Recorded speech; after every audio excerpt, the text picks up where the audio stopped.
ऐका ऐका भाविक भक्तजन हो, श्री लक्ष्मी व्रताची कथा, गुरुवारची कहाणी. ही कहाणी ऐकून काय होते? दुःख दारिद्र्य दूर होते, श्री लक्ष्मीची कृपा होते, धनदौलत प्राप्त होते, दीर्घायुषी संतती होते, मनीची इच्छा पूर्ण होते.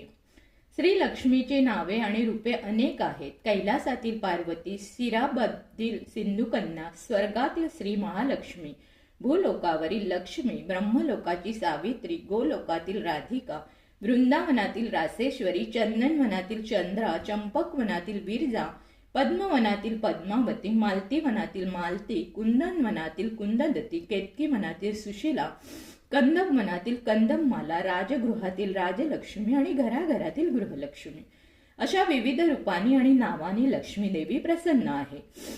अशा लक्ष्मी देवीची आहे ही कहाणी.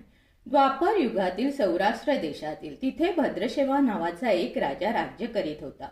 तो पराक्रमी होता. 4 वेद, 6 शास्त्रे, 18 पुराणे याचे त्याला ज्ञान होते.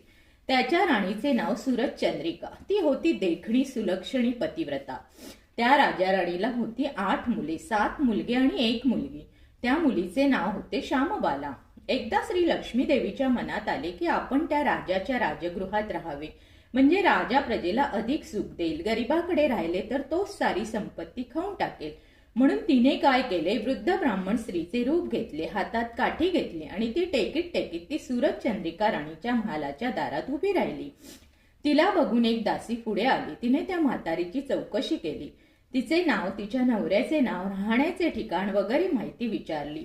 वृद्ध स्त्रीचे रूप घेतलेली लक्ष्मी माता म्हणाली, माझे नाव कमला, माझ्या पतीचे नाव भुवनेश, द्वारकेला आम्ही राहतो. तुमची राणी पूर्वजन्मी एका वैश्याची पत्नी होती. तो वैश्य फार दरिद्री होता. रोज भांडणे होत असत. नवरा तिला मारझोड करी. त्या त्रासाला ती कंटाळली आणि घर सोडून निघाली. रानावनात उपाशी भटकू लागली.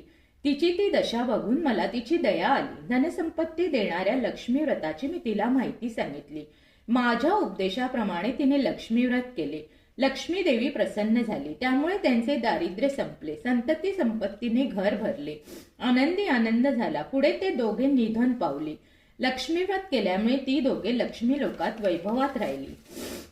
जितकी वर्षे लक्ष्मी व्रत केले तितकी 1000 वर्षे त्यांना सुखोपभोग मिळाले. आता तर त्यांना राजकुळात जन्म लाभलेला आहे. परंतु त्या राणीला लक्ष्मी व्रताचा विसर पडला.